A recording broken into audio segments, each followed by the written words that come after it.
വിശുദ്ധ മർക്കോസ് എഴുതിയ സുവിശേഷം 15-ാം അധ്യായം. വിചാരണയും വിധിയും. അതിരാവിലെ തന്നെ പുരോഹിത പ്രമുഖന്മാർ ജനപ്രമാണികളോടും നിയമജ്ഞരോടും ന്യായാധിപ സംഘം മുഴുവനോടും ചേർന്ന് ആലോചന നടത്തി. അവർ യേശുവിനെ ബന്ധിച്ചു കൊണ്ടുപോയി പീലാത്തോസിനെ ഏൽപ്പിച്ചു. പീലാത്തോസ് അവനോട് ചോദിച്ചു, നീ യഹൂദരുടെ രാജാവാണോ? അവൻ മറുപടി പറഞ്ഞു, നീ തന്നെ പറയുന്നു.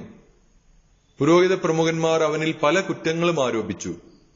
പീലാത്തോസ് വീണ്ടും ചോദിച്ചു, നിനക്ക് മറുപടിയൊന്നും പറയാനില്ലേ?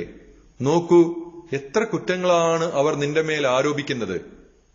എന്നാൽ യേശു മറുപടി ഒന്നും പറഞ്ഞില്ല. തന്മൂലം പീലാത്തോസ് വിസ്മയിച്ചു. ജനം ആവശ്യപ്പെടുന്ന ഒരു തടവുകാരനെ അവൻ തിരുനാളിൽ മോചിപ്പിക്കുക പതിവായിരുന്നു. വിപ്ലവത്തിനിടയിൽ കൊലപാതകം നടത്തിയ ബറാബാസ് എന്നൊരുവൻ വിപ്ലവകാരികളോടൊപ്പം തടങ്കലിലുണ്ടായിരുന്നു. ജനക്കൂട്ടം പീലാത്തോസിന്റെ അടുത്ത് ചെന്ന് പതിവുള്ള ആനുകൂല്യത്തിന് അപേക്ഷിച്ചു. അവൻ പറഞ്ഞു, യഹൂദരുടെ രാജാവിനെ ഞാൻ മോചിപ്പിച്ചു തരണമെന്നാണോ നിങ്ങൾ ആഗ്രഹിക്കുന്നത്?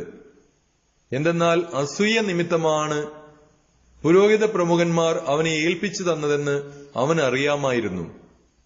എന്നാൽ ബറാബാസിനെയാണ് വിട്ടുതരേണ്ടതെന്ന് ആവശ്യപ്പെടാൻ പുരോഹിത പ്രമുഖന്മാർ ജനക്കൂട്ടത്തെ പ്രേരിപ്പിച്ചു. പീലാത്തോസ് വീണ്ടും അവരോട് ചോദിച്ചു, യഹൂദരുടെ രാജാവെന്ന് നിങ്ങൾ വിളിക്കുന്നവനെ ഞാൻ എന്തു ചെയ്യണം? അവർ വിളിച്ചു പറഞ്ഞു, അവനെ ക്രൂശിക്കുക. പീലാത്തോസ് ചോദിച്ചു, അവൻ എന്ത് തിന്മ പ്രവർത്തിച്ചു? അവർ കൂടുതൽ ഉച്ചത്തിൽ വിളിച്ചു പറഞ്ഞു, അവനെ ക്രൂശിക്കുക. അപ്പോൾ പീലാത്തോസ് ജനക്കൂട്ടത്തെ തൃപ്തിപ്പെടുത്താൻ തീരുമാനിച്ചുകൊണ്ട് ബറാബാസിനെ അവർക്ക് വിട്ടുകൊടുക്കുകയും യേശുവിനെ ചമ്മട്ടി കൊണ്ട് അടിപ്പിച്ചതിനു ശേഷം ക്രൂശിക്കാൻ ഏൽപ്പിച്ചു കൊടുക്കുകയും ചെയ്തു. പടയാളികളുടെ പരിഹാസം. അനന്തരം പടയാളികൾ യേശുവിനെ കൊട്ടാരത്തിനുള്ളിൽ പ്രത്തോറിയത്തിലേക്ക് കൊണ്ടുപോയി. അവർ സൈന്യവിഭാഗത്തെ മുഴുവൻ അണിനിരത്തി. അവർ അവനെ ചെമപ്പ് വസ്ത്രം ധരിപ്പിക്കുകയും ഒരു മുൾക്കിരീടം മെടഞ്ഞ് അണിയിക്കുകയും ചെയ്തു. യഹൂദരുടെ രാജാവേ സ്വസ്തി എന്ന് അവർ അവനെ അഭിവാദനം ചെയ്യാൻ തുടങ്ങി.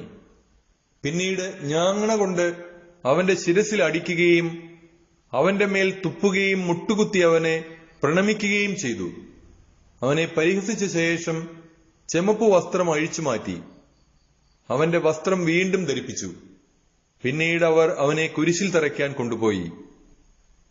കുരിശിൽ തറയ്ക്കുന്നു.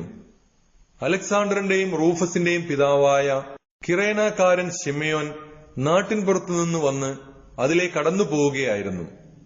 യേശുവിന്റെ കുരിശു ചുമക്കാൻ അവർ അവനെ നിർബന്ധിച്ചു. തലയോടിടം എന്നർത്ഥമുള്ള ഗൊൽഗോഥായിൽ അവർ അവനെ കൊണ്ടുവന്നു. മീറ കലർത്തിയ വീഞ്ഞ് അവർ അവന് കൊടുത്തു. അവനത് കുടിച്ചില്ല. പിന്നീട് അവർ അവനെ കുരിശിൽ തറച്ചു. അതിനുശേഷം അവർ അവന്റെ വസ്ത്രങ്ങൾ ഭാഗിച്ച് ഓരോരുത്തരും എടുക്കേണ്ട വീതത്തിന് കുറിയിട്ടു. അവർ അവനെ കുരിശിൽ തറച്ചപ്പോൾ 3-ാം മണിക്കൂറായിരുന്നു. യഹൂദരുടെ രാജാവ് എന്ന് അവന്റെ പേരിൽ ഒരു കുറ്റപത്രവും എഴുതി വെച്ചിരുന്നു. അവനോടുകൂടെ 2 കവർച്ചക്കാരെയും അവർ കുരിശിൽ തറച്ചു.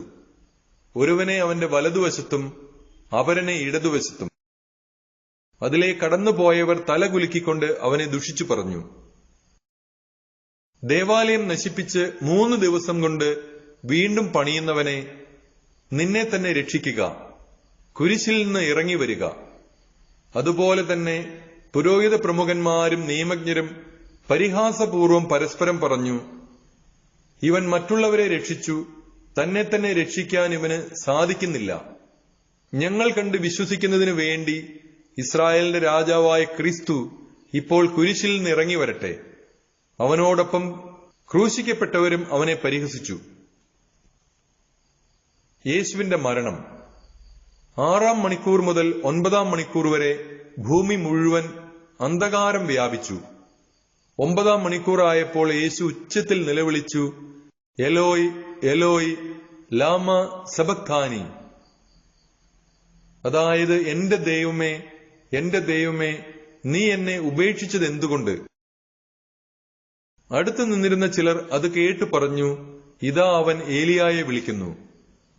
ഒരുവൻ ഓടി വന്ന് നീർപ്പഞ്ഞി വിനാഗിരിയിൽ മുക്കി ഒരു ഞാങ്ങണമേൽ ചുറ്റി അവന് കുടിക്കാൻ കൊടുത്തുകൊണ്ട് പറഞ്ഞു, ആകട്ടെ, അവനെ താഴെ ഇറക്കാൻ ഏലിയ വരുമോ എന്ന് നമുക്ക് കാണാം. യേശു ഉച്ചത്തിൽ നിലവിളിച്ച് ജീവൻ വെടിഞ്ഞു. അപ്പോൾ ദേവാലയത്തിലെ തിരശ്ശീല മുകളിൽ നിന്ന് താഴെ വരെ രണ്ടായി കീറി.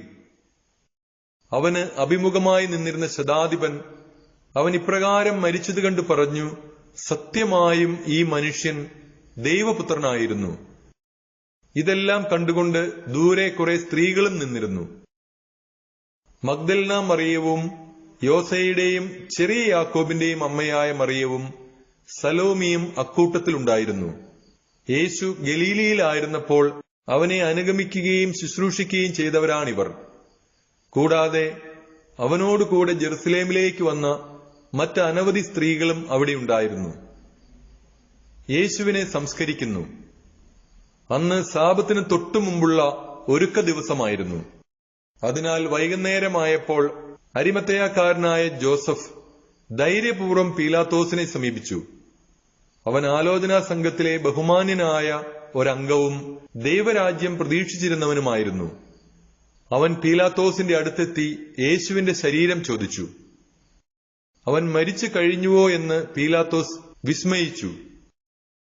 അവൻ ശതാധിപനെ വിളിച്ച് അവൻ ഇതിനകം മരിച്ചു കഴിഞ്ഞോ എന്ന് അന്വേഷിച്ചു. ശതാധിപനിൽ നിന്ന് വിവരമറിഞ്ഞതിനു ശേഷം അവൻ മൃതദേഹം ജോസഫിന് വിട്ടുകൊടുത്തു. ജോസഫ് ഒരു തുണി വാങ്ങി അവനെ താഴെ ഇറക്കി.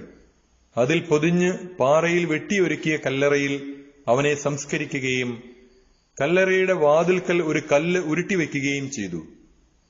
അവനെ സംസ്കരിച്ച സ്ഥലം മഗ്ദലന മറിയവും യോസയുടെ അമ്മയായ മറിയവും കണ്ടു.